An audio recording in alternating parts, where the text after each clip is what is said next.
wala pong representative in Department of Finance itself, the office, not from the Bureau of Customs? May we know, Committee Secretary, if we did invite separately the Department of Finance? What was the reason? How come they're not here?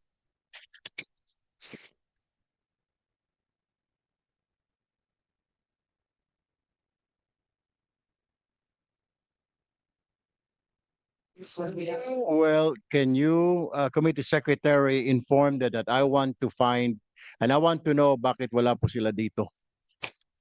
Please do follow up because kung akala nila biro-biro itong hearing na ito, a lot of people are waiting and we're trying to find a solution here pertaining to this problem about oil prices.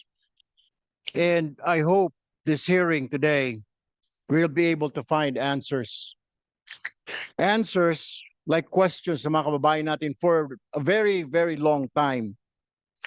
Bakit pagtaas po ng presyo sa pandaigdigang kalakalan ng langis, for example, today, bukas automatic sa mga gasolinahan po natin, mataas na rin.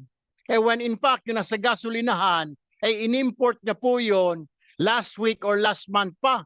Bakit apektado kaagad sa pagtaas ng presyo sa pandaigdigang kalakalan yung nasa gasolinahan? Yung po yung tanong ng mga kababayan natin, bakit po? Hindi po ba matagal na po yung stock ito? Bakit kailangan tumaas kaagad? Napakabilis. Tama po si Senate President Gatchalian. Pag tumaas ang presyo sa pandaigdigang kalakalan ngayong araw, bukas sa gasolinahan, sa lahat ng lalawigan, mataas na rin. And when in fact that was imported several weeks or months ago, stock na po yun. Dapat hindi po tumataas. Yung refill po nila noon ng gasolinahan, doon pa lang dapat tataas o yung susunod na shipment.